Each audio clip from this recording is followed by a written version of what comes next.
Shake, shake, shake. Alright, so I'm assuming this is recording. Alright, so.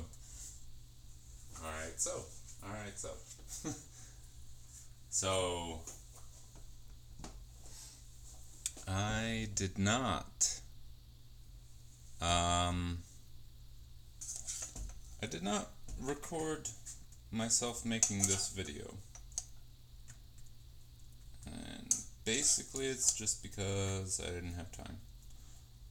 I was busy doing other things.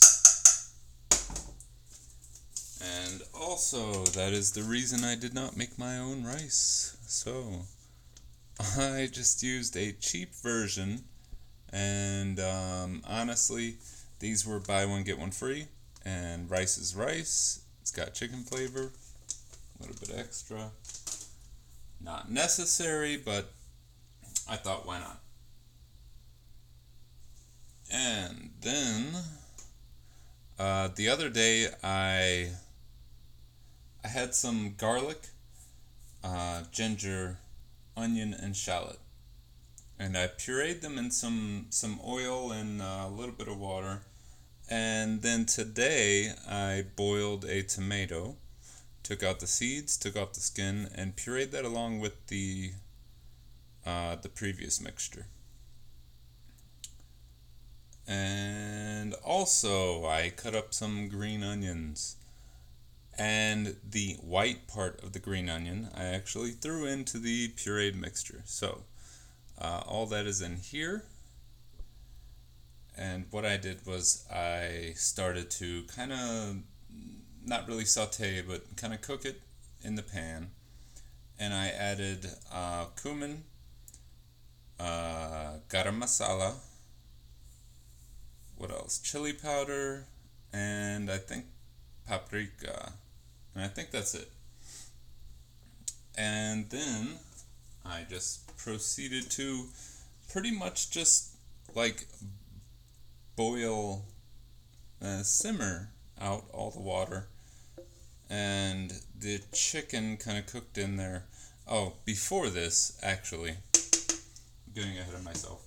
Before this, you can see actually some bacon in there, some darker meat than chicken.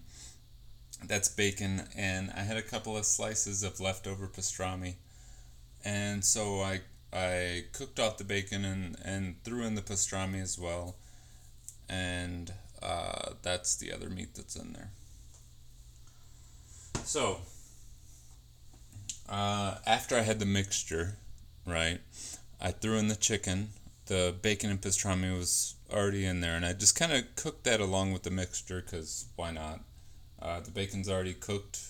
It's not gonna get burnt because it's in the liquid mixture, and same with the chicken. So the chicken just kind of cooked in the juices of the mixture, right? And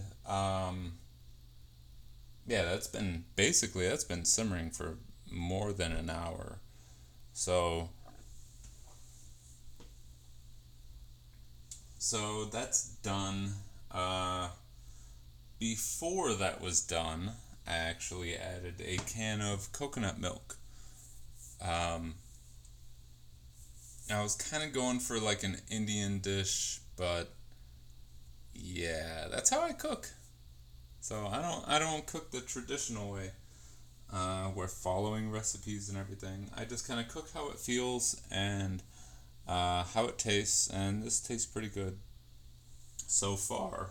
Separately, um, I kind of tasted a couple pieces here and there, but usually how I cook is basically like I I cook, taste along the way, and in the end, if it turns out tasting good and people like it, I don't write the recipe down.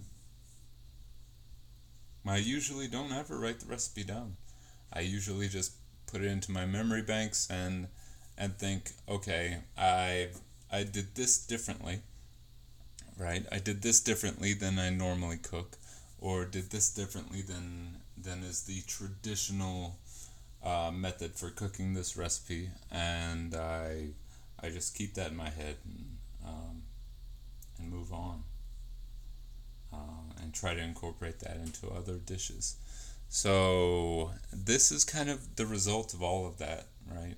Because in the past I've experimented, and this is kind of the result.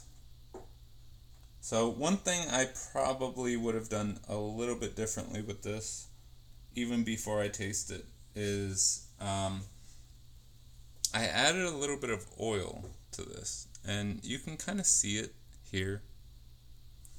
You can kind of see it, a little bit too much oil. I mean, it'll mix in just fine. It'll mix in and it'll be fine. It'll taste fine.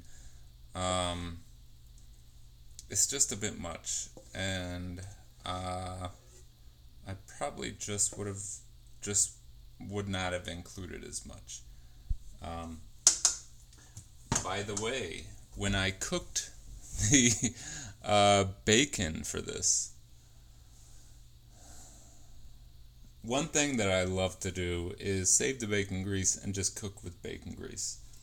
Screw butter, screw vegetable oil. I cook with bacon grease. The problem with that is after you cook the bacon grease is boiling hot. If not 212 degrees, which is boiling water, much